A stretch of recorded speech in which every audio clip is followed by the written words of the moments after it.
Jazz, we're on day 3, but let's go back to last night. We had quite a busy night here in the stadium. An electric night in the stadium, 9 finals. Let's talk through some of them, actually all of them. I want to talk about all of them. Let's talk about them. You were commentating the long jump. Yes, we had men's long jump last night, and everybody had billed this to be an exciting competition, and it really didn't disappoint. We had Miltiades Tentoglou in round 1, a world lead. He took the world lead of our Swiss friend Simon Ehammer from the qualification. In qualifying, Simon jumped 8:41.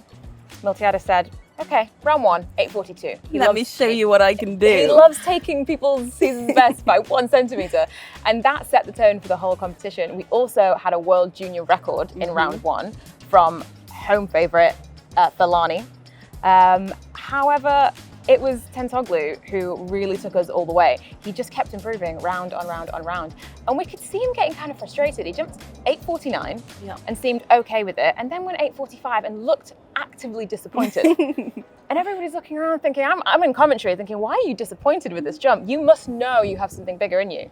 And he returns and jumps 8:65, breaking his own championship record, only 1 centimetre off his national record of 8:66, and then did it again in the final round. It was dominant, absolutely dominant. As an athlete yourself, as a long jump athlete, what does it do to your psychology when you open up with something like that? You know that you have put the fear into your competition. Yeah. Because you've just said, no one in the world has jumped further than me this year. If you want to beat me, you're going to have to beat everyone else in the world so far this year. It's such a statement, and it's the way that my coach likes me to start a competition. People have had, like me, history of opening up weaker and building through the rounds, but when you can open that strongly, it's really hard to have any kind of response to that. And even though Felani came out with a personal best, it still wasn't enough to come past the multiple champion Tentoglou. Well, it was an electric final, wasn't it?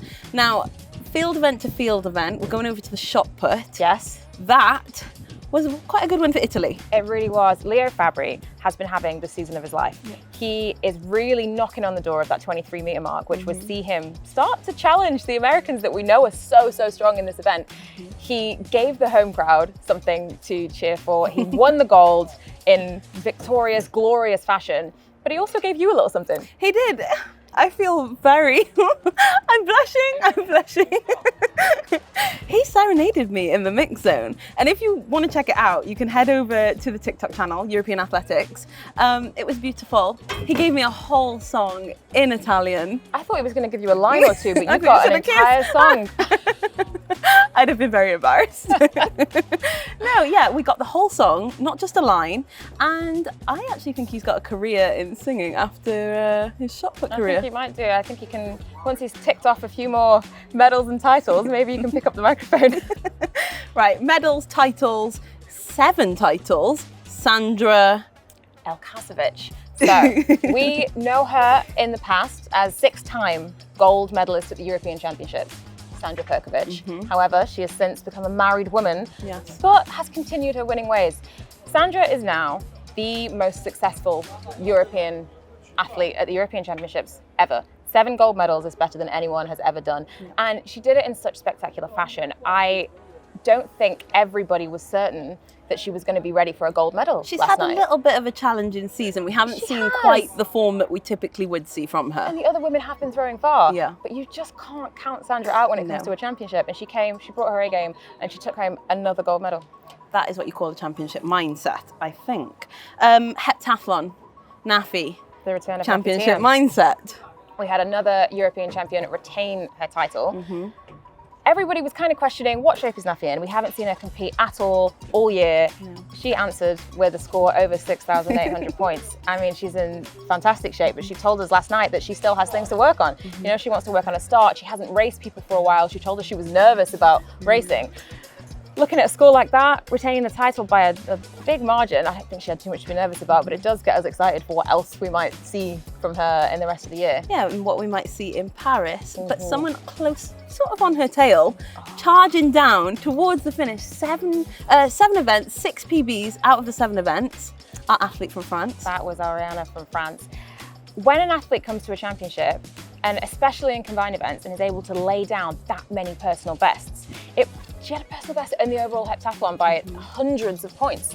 That puts her in such great standing. And I do wonder for the French athletes, knowing they have an Olympics in their own backyard this summer, is that just some extra motivation and it's pushing them on to be the absolute best versions of themselves? I think we're seeing a gear 6 from the French athletes. It's really exciting to watch, especially the hurdles. Oh my goodness, Serena Sambamaiela stormed to a victory in the 100-meter hurdles. Yeah. It's the 100 hurdles globally is so strong right now. So if you turn up at a European Championships and you're able to win, then you're ready to challenge everybody. And this is a former world indoor champion. She has been rising through the season. She won a Diamond League against some very, very, very strong athletes the other week and came here and just solidified that. I think that's what's so exciting about watching the hurdles at the minute, isn't it? You don't know who is going to win, where and when, but the French are really putting down a show for it. They really are. Right, from the hurdles over to Ingebrigtsen, 5,000 meters, was he ever worried? He didn't look like it. No. He's so cool, calm and collected in a race like that. He positioned himself nicely, came through at the end and just nobody was able to catch him. He's the champion again. And of course, he'll be going for the double in the 1500. So he's got one of those ticked off. He seemed pretty calm about it, to be honest. And it's another gold medal for Jakob Ingebrigtsen. Yeah. Now, the stadium has been electric. We've mentioned that many times. It mightn't be full, but it is loud. It is roaring, and the Italians are rising to that. They really are. The Italians are having the championship of their lives. Yeah. So we finished off the evening really with three more medals from Italy in the hurdles, 110 meter men's. Yeah, the young man from Italy, Simonelli, gave the crowd a show. Not only did he absolutely destroy the competition, I don't think you can see that race any other way. Came through with a huge personal best, European lead, and then put on his hat, put up his flag, and had the whole crowd just going for him. We barely got to see, we were up in the mix zone waiting to speak to him, and he was so long because he was just running back and forth, entertaining the crowd. He had an exciting flag at one point. He did, I think a pirate flag. Yeah, and he was like, I'm the captain of the ship, or I don't know. Am I just putting quotes in from movies here? But it was definitely giving that vibe, wasn't it? He's got a lot of confidence. I love to see a personality like that emerging as champion. It's so nice for the crowd and for the home crowd to get to see a champion. And then a few moments later, they got another one. They got another two. They got another two. 100 meters, men's final, rounding up the evening. Marcel Jacobs in the 100 meters, closely followed by his teammate, his compatriot, Ali. It's an Italian 1-2, and we're seeing these across the board here. Italy just can't seem to stop winning. Marcel Jacobs, I think, in the years since his Olympic title, we've been waiting to see that kind of form from him again, but he seems to be rounding into shape in just the right time. He took the gold here, and I don't think everybody would have expected him to come out on top. Yeah, and we were analysing it ourselves up in the mix zone, weren't we? You know, athletes, we like to do it. Analysis over here. I'm a coach. But yeah, we were looking at it and we were saying that, you know, in that last 20 meters, he is looking so strong. And it's something that we haven't maybe seen so much over his other races. Yeah. But once you've got that confidence back, especially when you're in a home stadium like this, you've got the crowd behind you, it really pushes you on. It does. That's how we closed the evening last night. It was a glorious evening of athletics. 9 finals, 9 gold medals, and so many of those going to Italy. What have we got to look forward to It's today? not it. We've got so much more. We've had the qualifying heats this morning. We saw the 400 meter hurdles. We saw the high jump qualifying. A lot of athletes out there looking very good. But tonight is where the excitement is. 7 finals coming your way. 7 finals. Ooh, a high jump final for the women. Yes, yes. I mean, we've got Yaroslava Mahuchik, who is in glorious form. She's already jumped 204 this year. How high can she go? Can anybody challenge her? I don't know the answer to that. She seems to be so consistent at being able to jump 2 meters plus. And until you can hit that 2 meter mark, I don't think you've got a sniff of challenging her. But we'll soon find out. We've got a lot of strong high jumpers in there, and it may be that their training is just rounding into form at exactly the right time. Not ending it there with the field events, hammer throw, triple jump finals, 3,000 meter steeplechase final on the track. Yeah, it's exciting. It's going to be, I mean, this stadium is really giving us what we want from athletics, isn't it? And then the 800 meter final. Yes, we do have the men's 800 to look forward to. And the season's best of these guys, they're all bunched together.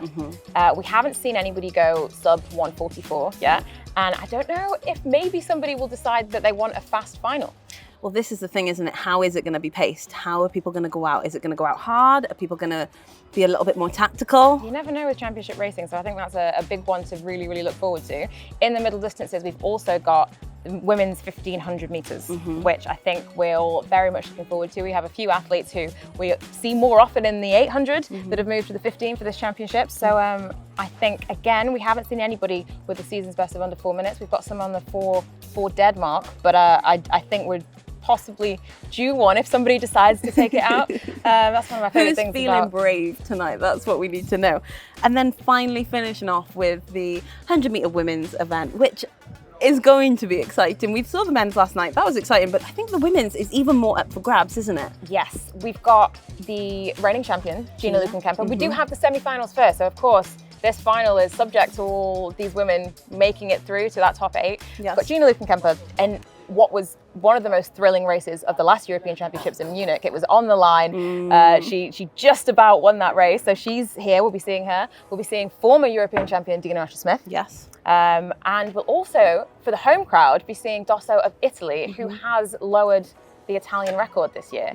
So we've got a lot of women. And a little mention to Eva as well, Eva Swoboda. Eva Swoboda of Poland. I don't think there's an obvious decision of where this title goes this evening. I suppose watch the semi-finals and we'll see who's coming for that gold. We have, of course, already had some gold medals this morning. We've had the half marathon. Oh my gosh, of course, yes. And the gold for Italy in the men's half marathon, which was a 1-2, actually takes Italy to their most successful European championships ever, and we're not even halfway through. We were talking about that host nation like mentality that gives you that extra boost, doesn't it? And you can see it on the track. They're really pushing through that finish line to go for gold, to go for medals, to get that success for their nation. The noise you hear in the stadium every time an Italian athlete is announced is just like something you've never experienced. And I can't tell you how much that makes a difference for an athlete. Oh yeah. It will push you down the track, it'll push you down the runway, it'll send your javelin flying through the air. It really makes a difference to have that home advantage. And then for the crowd to have so many of their athletes performing at their absolute best and winning medals, it goes round and round in circles, and everybody is getting more and more excited. Italy have never had this many medals at a European Championships. And I think, like, just to note that what is lovely about the crowd is we've got so many children running around the stadium with Italian flags, asking for people to sign them, throwing them onto the track. It's just, it just like makes you so happy, doesn't it? It does. It's nice to see that these athletes can be inspiring, hopefully, the next generation of athletes, and we'll see them back here in several years to come. Yeah, exactly that. Well, make sure you're staying tuned for all the action this evening. It's going to be electric. I know it is, because last night was too electric, so I didn't sleep till 2 a.m. Can you tell? We look forward to seeing you there, and stay watching. See you soon. Ciao.